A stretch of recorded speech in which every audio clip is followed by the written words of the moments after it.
G'day everyone, welcome to our next kitchen episode. So today we're making Massaman curry. Little side story to why we're making Massaman curry. It was going to be the featured dish in our virtual cooking class that unfortunately couldn't go ahead. So for all those that missed out, I thought I would prepare it today. And if you want to reach out to me and get the ingredients, no problem, we'll organise it for you. So Massaman curry, this is all you need. You need a good quality coconut milk. So I use this brand because if you look in the ingredients, it's just coconut and a little bit of water. You need a pound of meat. Beef is best, or lamb. If you can't, you need some tamarind. Tamarind, you can buy it in paste form, you can buy it like this, and I'll show you how we're going to work it.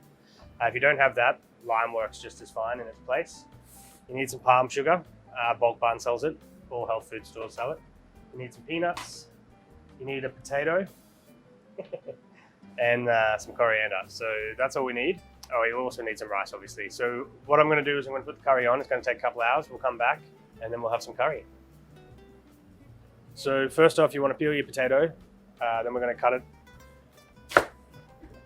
into smaller pieces.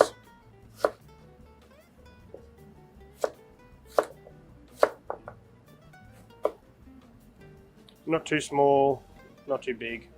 You want it to just cook about the same time as the meat without falling apart. So we're using Yukon Gold potatoes. You can use any kind of potato for this dish, really. Anything you got lying around. So there you have it. So the potatoes, move that off to the side. You want to dice your beef. Any stewing beef is fine.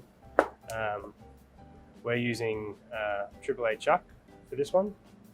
So we've cleaned it up already, pretty much. Nice little cubes, so that's all good to go.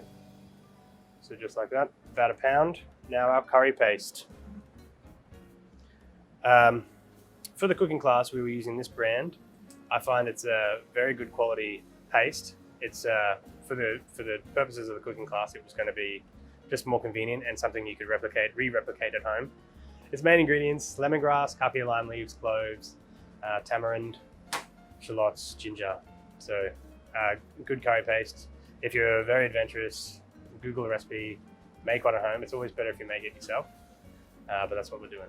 So first, what you want to do is you want to take the tamarind. If it's in this form, if it's not the paste, you're going to make a tea with it. So you need a cup of boiling water, the tamarind, pop that in, put it back on a little bit of heat. You might have noticed there's no salt or pepper here.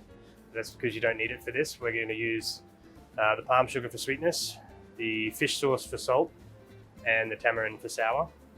So none of the Western salt peppers. So while that's cooking, we're going to color the meat, and then we're going to cook the curry paste out. And there's a little trick I learned from some chefs back in Australia that worked in very reputable Thai restaurants. So a traditional Thai curry the coconut milk needs to split.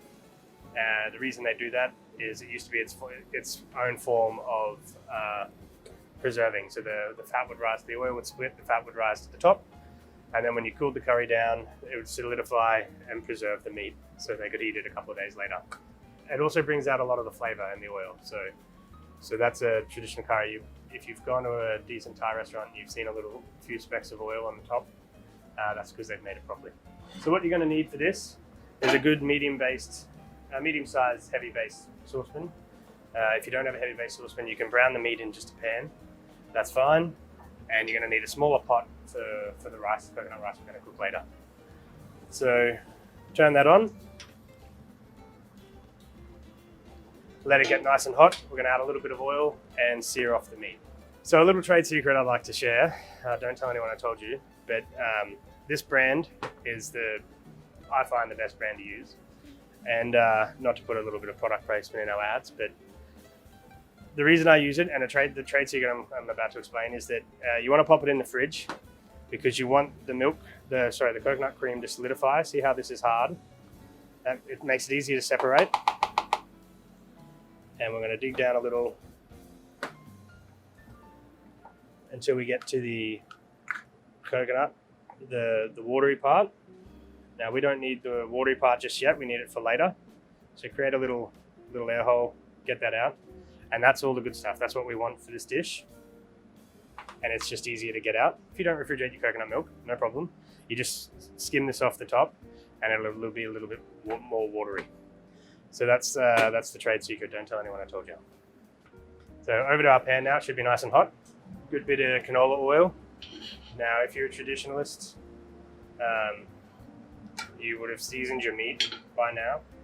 But we're going to keep this authentic. We're not going to use salt and pepper. So as soon as that starts to smoke just a touch, we'll pop the meat in.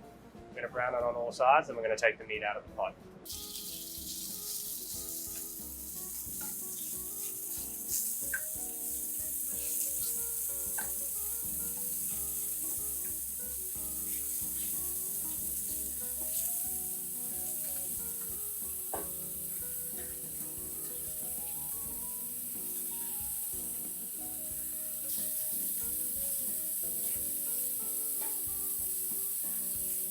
So now the meat's out, we're going to add the curry paste. It's important to cook the curry paste out, so that goes in. We'll add a little bit more oil.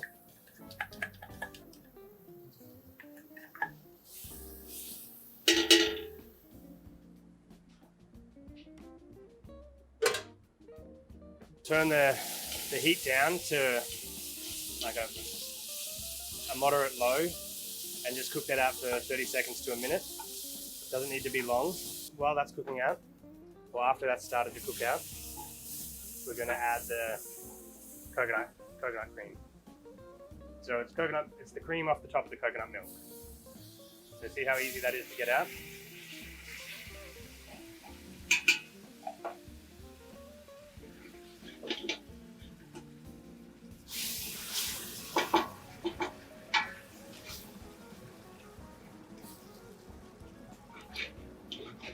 And that forms the base of our curry.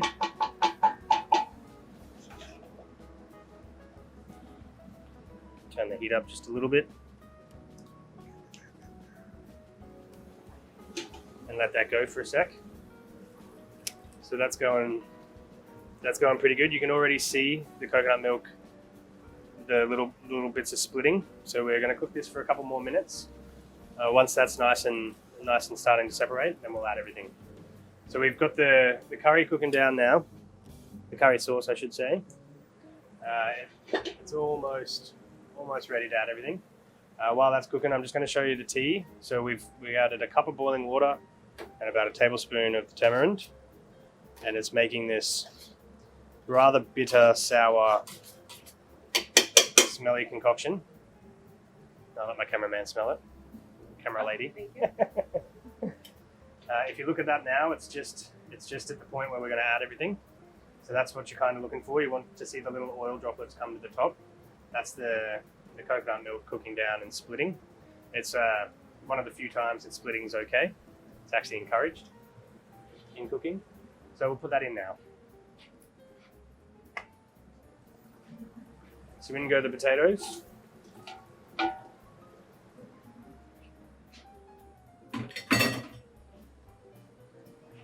And in goes the beef.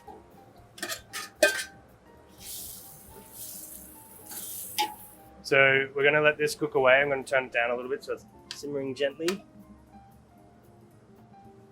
I'm going to put a lid on it just to cover it, and we're going to cook that for about 45 minutes. So I'll see you in 45 minutes. So while that's cooking away up there, I should tell you about our next week's features. We've got a green papaya and mango salad with Chinese long beans, lots of mint, coriander, and a coriander lime dressing. It's going to be delicious and fresh, nice summer salad. We're doing a beef ragu rigatoni with olives, roasted tomatoes, freshly shaved aged parmesan cheese, and we've also got a black cherry gâteau, so a black forest cake for the dessert feature. Now our frozen features for all those still using the takeout program, which I do encourage, we have a couple left from this week, so when you call up, if you'd still like the pork loin or the stir fry, just let them know. We're happy to sell those until we sell out. We've also got a few beef ribs available if anyone would still like a few of those. And then the features for next week, the curry that I'm making today, you're going to be able to try. It's on the frozen menu, so it's the Massaman beef curry, scented rice and crushed peanuts. and we've also got a barbecue chicken flatbread. For those that think it's a bit too hot to have anything heavy. So a barbecue chicken flatbread, they're our 2 frozen features for the week. Again, just call an Ez's team day off to get your hands on those. And please still keep using the takeout program. It's a great way to have MGCC cooked meals at home. And we're getting a lot of good feedback. So all those that haven't tried it, try it. All those that are still trying it, thank you. And that's the features. Now I guess we go back to the kitchen. All right, we're back in the kitchen. We'll have a quick look at the curry, see how it's going. Then we'll pop the rice on, and so that's might be going just a little bit too fast, so we'll turn that down just a touch. Pop the lid back on. You can see that the oil started to separate. Fantastic. That's where all the flavor is going to be. So lid goes back on. Put the rice on, and see you in half an hour. So first thing you want to do with rice is wash it. You're just washing off any of the impurities that's attached to the grains because they grow in water. So we're going to give that a wash a bit of the starch off. So when it cooks nice and evenly and doesn't clump up. And so that's what I'm going to do. I'm going to give it a quick rinse.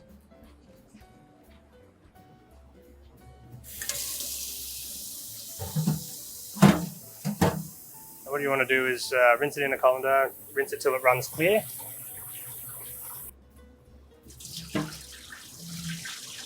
So we're now going to add the rest of the coconut milk from the can, the stuff we separated. It's not quite enough though, so we're going to add a little bit more. So mix in.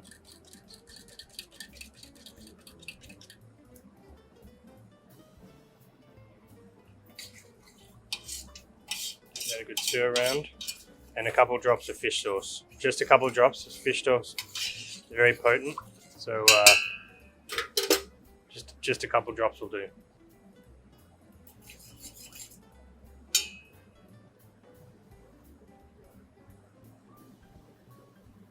So even that's probably too much, so just that. The rest of this can go into our curry, which we're going to pop over and check.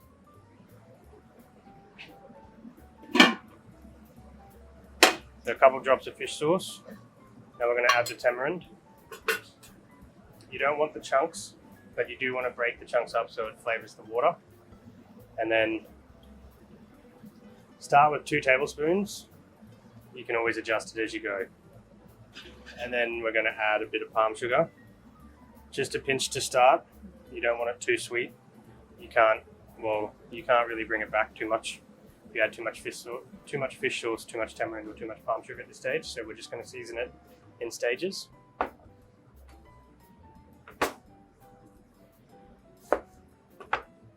So we've added our first round of seasoning. Pretty good so far. I'm going to add another little pinch of sugar. I'm not going to add any more tamarind at this point. We'll add a little juice of lime, just a little bit.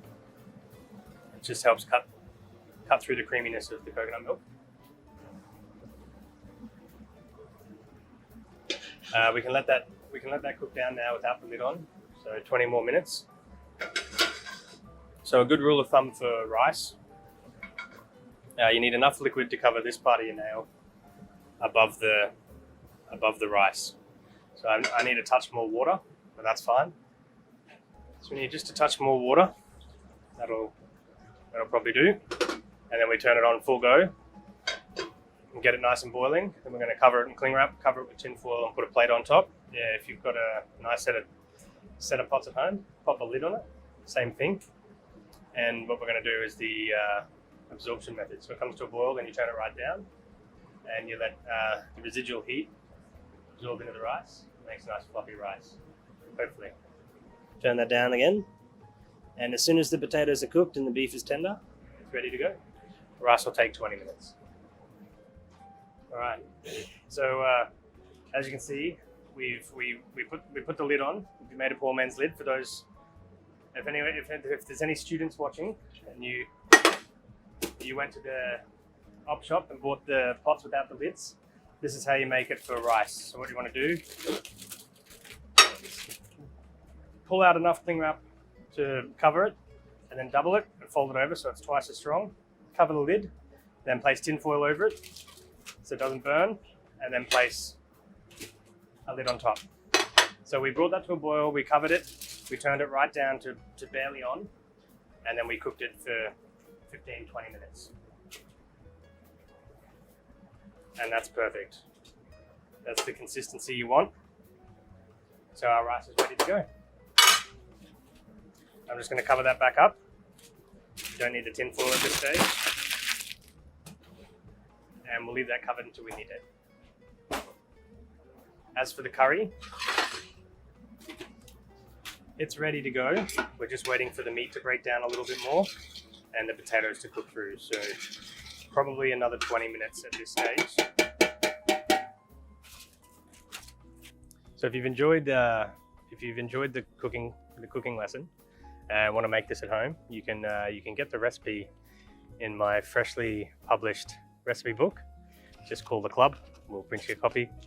It's got a couple of other recipes in there as well that are fun to make and go well with this dish if you're having a dinner party of 6 people or less, or 10 people or less, I guess it is now. So my freshly published book, created by Caitlin. All right, everyone, welcome back. I'll lift the lid in a minute, show you our creation. It's going to be a perfectly beautiful little curry. But before I do that, while you're all sitting there in suspense, I'd like to let you know I won't be here next week, so Quincy's going to do a jerk chicken video. So keep an eye out for that. And also, we're doing a lobster night in a couple of weeks. I think it's starting on the 24th. So a little bit different to how we normally do it, as everything's a little bit different nowadays. We're going to do a lobster night all weekend long. It'll be the 24th, 25th, and 26th. And I think we will take reservations for that so I can gauge how much lobster we need. So keep an eye out for the publication when it goes out. But for all my viewers, just a little sneak peek so you can get ahead of the crowd. So if you come over to the stove, we'll have a quick look. That's exactly how it's supposed to look. The potatoes are nice and cooked. If I press them with a fork, I don't have a fork, I have a pair of tongs. It just falls apart. And same with the beef. So there we go. Now we just have to serve it up. To serve it up, I like to add a little bit of cilantro, just a little bit. You can mix it into the rice or you can mix it into the curry. I'm going to mix it into the curry. I'm also going to throw a few of the peanuts in at this stage. You don't have to put the peanuts in if you don't like peanuts, and reserve a few peanuts for the garnish.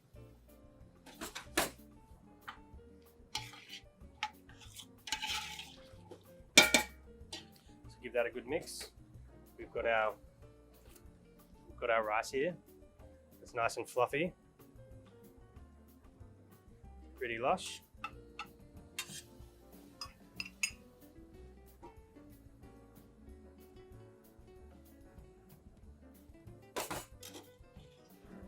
Finish it with some green onions, some coriander. If you have any kaffir lime leaves, they can go in it as well. And there you have it, guys. That's the Massaman curry we were going to make for the virtual cooking class, but instead we're now going to offer it as a frozen special this week. So please come in and give it a try. It's a fantastic little dish. I'm not going to eat it. I'm going to give it upstairs to my boss because I like my job and I'd like to keep it one more day. So in the meantime, see you next week. I'll see you in 2 weeks.